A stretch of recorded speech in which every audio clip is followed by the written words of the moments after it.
Hello viewers, আর mobile হসপিটালে স্বাগত জানাচ্ছি। আজকে তোমাদেরকে দেখাবো Tecno Spark plus K9 display light problem solve. তো এই মোবাইলটিতে যখন আমাদের লাইট প্রবলেম দেখাবে অথবা ডিসপ্লেতে লাইট না আসবে, সেক্ষেত্রে আমরা কিভাবে সমাধান করব এই ভিডিওর মাধ্যমে তোমাদের সামনে তুলে ধরব। তো এখানে দেখো 4টা লাইন আছে, ভিপিএস বা ক্যাথোড, এলইডি, অ্যাথোড এবং আরেকটি কানেকশন, সেটা হচ্ছে পিডব্লিউএনডি। তো এই কানেকশনগুলো নিয়ে আমি তোমাদেরকে আলোচনা করব এবং কোথায় থেকে কিভাবে যাচ্ছে সেটাই তোমাদেরকে আজকে দেখাবো। তো দেখো, আমরা সিস্টেমেটিক ডায়াগ্রাম চলে যাই। এখন কিভাবে সমাধান করতে হয় সেটাই তোমাদেরকে তুলে ধরবো। তো ভিডিওটা একটু লম্বা হবে, তো পুরো ভিডিওটায় সাথে থাকার জন্য অনুরোধ রাখছি, কারণ পুরো ভিডিওটা তোমরা যদি না দেখো তাহলে সমস্যাটা সমাধান করতে পারবে না এবং ফল্টটা ফাইন্ডিংও করতে পারবে না। তো ধৈর্য ধরে ভিডিওটা অবশ্যই দেখবে। তো আমাদের মূলত যে ডিসপ্লে কানেক্টর থাকে, সে ডিসপ্লে কানেক্টরে আমাদের দেখো এই যে কানেক্টরে যে কানেকশানগুলো, এই কানেকশানগুলো আমাদের যে কালারের ট্র্যাক আছে, এই ট্র্যাকগুলো আমাদেরকে সম্পর্কে জানতে হবে। তো এই ট্র্যাকগুলো কোথায় থেকে কিভাবে আসছে সেটা আমরা একটা একটা করে দেখাবো। এখানে দেখো আমাদের হলুদ কালার আছে, পিঙ্ক কালার আছে, এই যে কালারিংয়ের আলাদা আলাদা যেমন রেড কালার আছে, এই ট্র্যাকগুলো আলাদা আলাদা কানেকশন কিংবা ভোল্টেজ এই ট্র্যাকের মাধ্যমে আসে। তো তাহলে আমরা চলো লাইট আইসির কাছে চলে যাই। লাইট আইসির কাছে গেলে আমরা বুঝতে পারবো কানেকশনগুলো কোথায় থেকে কিভাবে কাজ করছে। তো এখানে যে লাইট আইসি আছে, লাইট আইসি 6টা লেগ এবং লাইট আইসির উপরে একটা ডায়োড দেখতে পাচ্ছি, বাম করে বুস্ট কয়েল। তো আসলে লাইট আইসিতে আমাদের ভোল্টেজটা মূলত ইনপুট ভোল্টেজ, সেটা কোথায় থেকে আসে সেটা আগে আমাদেরকে জানতে হবে। তো আমাদের এখানে দেখতে পাচ্ছ যে চার্জিং আইসি থেকে ভিপিএস পাওয়ারটা আসে। ভিপিএস পাওয়ারটা হচ্ছে 3.7 থেকে 4.2 ভোল্টেজ থাকে, এর মধ্যে এই ভোল্টেজটা থাকে। তো এই যে চার্জিং আইসি থেকে যে এই রেড কালার ট্র্যাকটি আসছে, এই ট্র্যাকের মাধ্যমে আমাদের ভোল্টেজটি ইন হচ্ছে কোথায়? লাইট আইসিতে। লাইট আইসি পরিচালনার জন্য তো আমাদেরকে অবশ্যই ভোল্টেজ প্রয়োজন, সেই ভোল্টেজটা হচ্ছে আমাদের ভিপিএস পাওয়ার।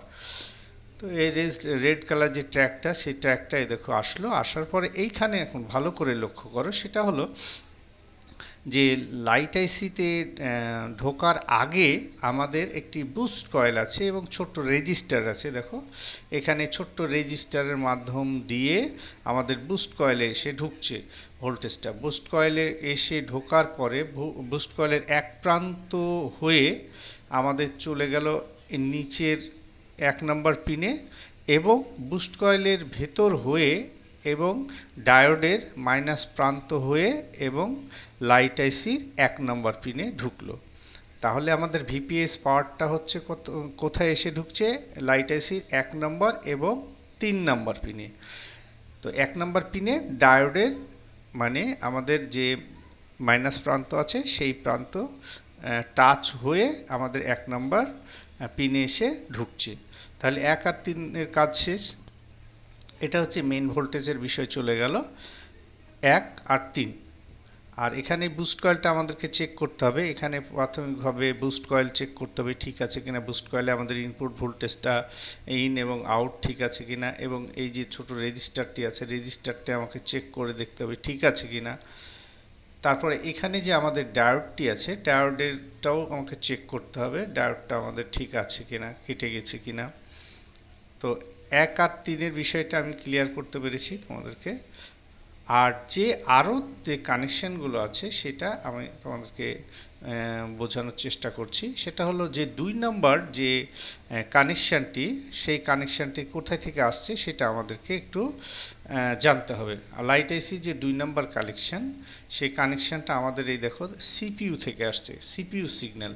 এটা সিপিইউ সিগন্যালের 2 ভোল্টেজ 1.8 থেকে 2 ভোল্টেজ থাকে সাধারণত। এটা আমাদের সিপিইউ সিগন্যাল থাকে 2 নম্বর পিনে।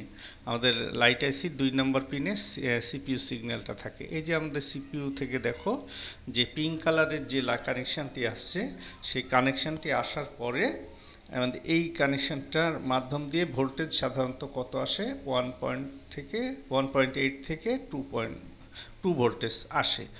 তো এটা খুব গুরুত্বপূর্ণ ভোল্টেজ। তো সাধারণত এমনি সব মিটারে এটা বোঝা মুশকিল হয়। তো সাধারণত এটা ভালো মানের মিটার ইউজ করলে এটা ভালো হয় এইসব কাজের ক্ষেত্রে। তো আমাদের এইখানে চলে আসলে আমাদের লাইট আইসি 2 নম্বর পিনে এই ভোল্টেজটা, এই সিগন্যালটা খুব গুরুত্বপূর্ণ আমাদের ডিসপ্লে লাইটের ক্ষেত্রে 2 নম্বর পিনের। তাহলে আমাদের 1 2 3 ক্লিয়ার আমাদের।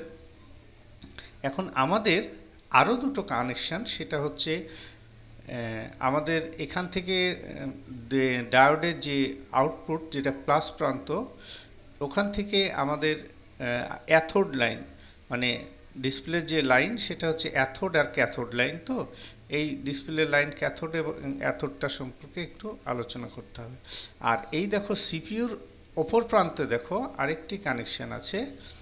এই যে দেখো ক্লিয়ার করে আমি দেখানোর চেষ্টা করছি, ওপর দিয়ে যে কানেকশানটি আমাদের আসছে, এই যে পিঙ্ক কালারের, এই পিঙ্ক কালারের যে কানেকশানটি, এই কানেকশানটি এসে দেখো কোথায় আসছে সেটা আমি এখানে দেখানোর চেষ্টা করছি।